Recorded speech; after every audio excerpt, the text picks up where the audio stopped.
ವಾಡಿಕೆ ಪ್ರಮಾಣದಷ್ಟು ಮಳೆ ಕೂಡ ಆಗಿಲ್ಲ.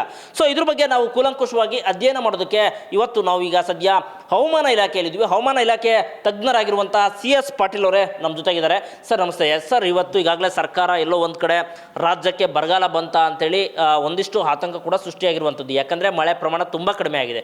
ಸೊ ಇದುವರೆಗೂ ಕೂಡ ನಿಜಕ್ಕೂ ಕೂಡ ಇಷ್ಟೊತ್ತಿಗೆ ಸುಮಾರು ಒಂದೂವರೆ ತಿಂಗಳಷ್ಟೊತ್ತಿಗೆ ಇಂಥ ಜಿಲ್ಲೆಗಳಿಗೆ ಇಷ್ಟಿಷ್ಟು ವಾಡಿಕೆ ಮಟ್ಟದಲ್ಲಾದ್ರೂ ಇಷ್ಟು ಮಳೆ ಆಗಬೇಕಾಗಿತ್ತು, ಇನ್ನೂ ಕೂಡ ಆಗಿಲ್ಲ. ಎಷ್ಟು ಮಟ್ಟಿಗೆ ಬರಗಾಲದ ಛಾಯೆ ಆವರಿಸ್ಕೊಳ್ತಾ ಇದೆ, ಇನ್ನು ಯಾವ್ಯಾವ ಜಿಲ್ಲೆಗಳಿಗೆ ಮಳೆ ಆಗಬೇಕಾಗಿತ್ತು, ಆಗಿಲ್ಲ, ಜೊತೆಗೆ ಮುಂಬರುವಂಥ ದಿನಗಳೇನಾದರೂ ಇಷ್ಟು ಪ್ರಮಾಣದಲ್ಲಿ ಮಳೆ ಆಗುತ್ತಾ ಅಂತ ತಾವು ಜನರಿಗೆ ಎಕ್ಸ್ಪ್ಲೈನ್ ಮಾಡೋದಾದರೆ ಸರ್.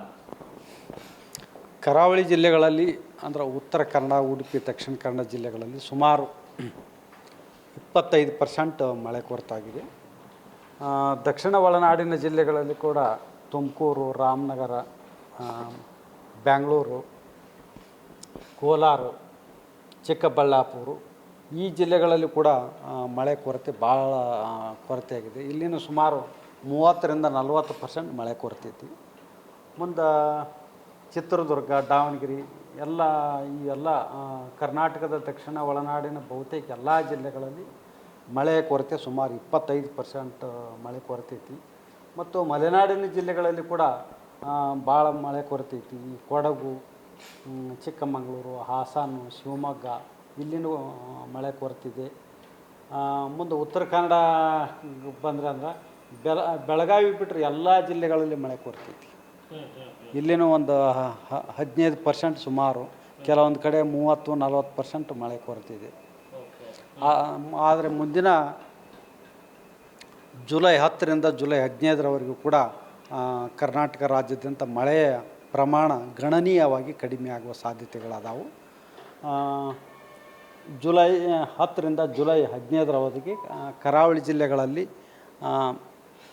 ವ್ಯಾಪಕವಾಗಿ ಹಗುರದಿಂದ ಸಾಧಾರಣವಾಗಿ ಮಾತ್ರ ಮಳೆಯಾಗುವ ಸಾಧ್ಯತೆ ಐತಿ. ಅಷ್ಟೊಂದು ಭಾರಿ ಮಳೆಯಾಗುವ ಸಾಧ್ಯತೆಗಳಿಲ್ಲ. ಮಲೆನಾಡಿನ ಜಿಲ್ಲೆಗಳಲ್ಲಿ ಕೂಡ ಉತ್ತರ ಒಳನಾಡು ಹಾಗೂ ದಕ್ಷಿಣ ಒಳನಾಡಿನ ಜಿಲ್ಲೆಗಳಲ್ಲಿ ಜುಲೈ 10ರಿಂದ ಜುಲೈ 15ರವರೆಗೆ ಕೆಲವು ಕಡೆ ಹಗುರದಿಂದ ಸಾಧಾರಣವಾಗಿ ಅಂದರೆ 25%ಕ್ಕಿಂತ ಕಡಿಮೆ ಪ್ರದೇಶದಲ್ಲಿ ಹಗುರದಿಂದ ಸಾಧಾರಣವಾಗಿ ಮಳೆಯಾಗುವ ಸಾಧ್ಯತೆಗಳದಾವು.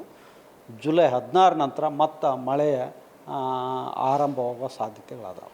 ಸರ್, ಈಗ ಈ ಜಿಲ್ಲೆಗಳಲ್ಲಿ ಇಷ್ಟರ ಮಟ್ಟಿಗೆ ಸುಮಾರು ಒಂದು ಉತ್ತರ ಕನ್ನಡ ಬಗ್ಗೆ ಹೇಳಿದ್ರಿ, ಉತ್ತರ ಒಳನಾಡು ಬಗ್ಗೆ ಕೂಡ ಹೇಳಿದ್ರಿ.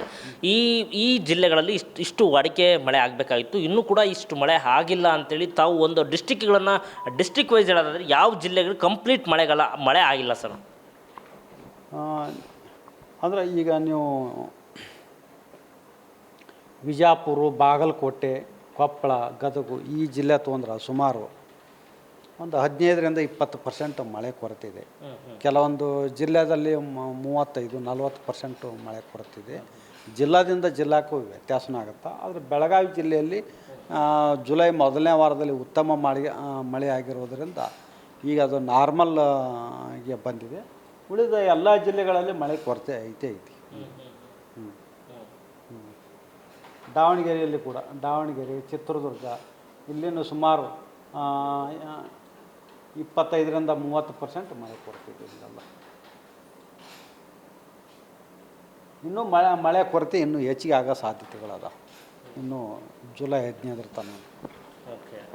ಸೊ ಕೊನೆಯದಾಗಿ ಅಂದರೆ ಇಷ್ಟು ಮಳೆ ಆಗಿಲ್ಲ ಅಂತ ಹೇಳ್ತಾ ಇದ್ರಿ, ಅತಿ ಹೆಚ್ಚು ಮಳೆ ಆಗಿರೋದು ಎಲ್ಲಿ ಸರ್? ಅತಿ ಹೆಚ್ಚು ಮಳೆ ಆಗಿರೋದಂದ್ರೆ ಬೆಳಗಾವಿ ಜಿಲ್ಲೆಗೆ, ಸ್ವಲ್ಪ ಉತ್ತರ ಕನ್ನಡ ಜಿಲ್ಲೆಗೆ ಮಾನ್ಯ ಮಳೆ ಇತ್ತು. ಉಡುಪಿ, ದಕ್ಷಿಣ ಕನ್ನಡಕ್ಕೆ, ಚಿಕ್ಕಮಗಳೂರು, ಕೊಡಗು, ಶಿವಮೊಗ್ಗದಲ್ಲಿ ಸ್ವಲ್ಪ ಮಳೆ ಆಯಿತು. ಅದರ ಬಿಟ್ಟರೆ ಉಳಿದ ಜಿಲ್ಲೆಗಳಿಗೆ ಅಷ್ಟೊಂದು ಮಳೆ ಆಗಿಲ್ಲ. ಇದಿಷ್ಟು ಹವಾಮಾನ ಇಲಾಖೆ ವಿಜ್ಞಾನಿಯಾಗಿರುವಂತಹ CS ಪಾಟೀಲ್ ಅವರು. ಅಂದರೆ ಮುಂದಿನ ದಿನಗಳಲ್ಲಿ ಈ ಮಳೆ ಆಗುವ ಮುನ್ಸೂಚನೆ ಇದೆ ಅಂತೇಳಿ ಹವಾಮಾನ ಇಲಾಖೆ ಮುನ್ಸೂಚನೆಯನ್ನು ಕೊಡ್ತಿರುವಂಥದ್ದು. ಸೊ ಒಟ್ಟಾರೆ ರಾಜ್ಯದಲ್ಲಿ ರೈತರು ಸಾಕಷ್ಟು ಅಂದರೆ ಎಲ್ಲೋ ಒಂದು ಕಡೆ ಮಳೆ ಕೊರತೆಯಿಂದಾಗಿ ರಾಜ್ಯದಲ್ಲಿ ಬರಗಾಲ ಬಂತು ಅಂತೇಳಿ ಆತಂಕದಲ್ಲಿದ್ದರು. ಸೊ ಮುಂದಿನ ದಿನಗಳಾದರೂ ರಾಜ್ಯಕ್ಕೆ ಮಳೆಗಾಲ ಬರಲಿ, ರಾಜ್ಯದಲ್ಲಿ ಬರಗಾಲ ಬರದೇ ಇರಲಿ ಅನ್ನೋದೇ ಪವರ್ TV ಆಶಯ. ಕ್ಯಾಮ್ರಾ ಪರ್ಸನ್ ಸಂದೇಶ್ ಜೊತೆ ಮಂಜುನಾಥ್ ಸಕ್ರ, ಪವರ್ TV ಬೆಂಗಳೂರು.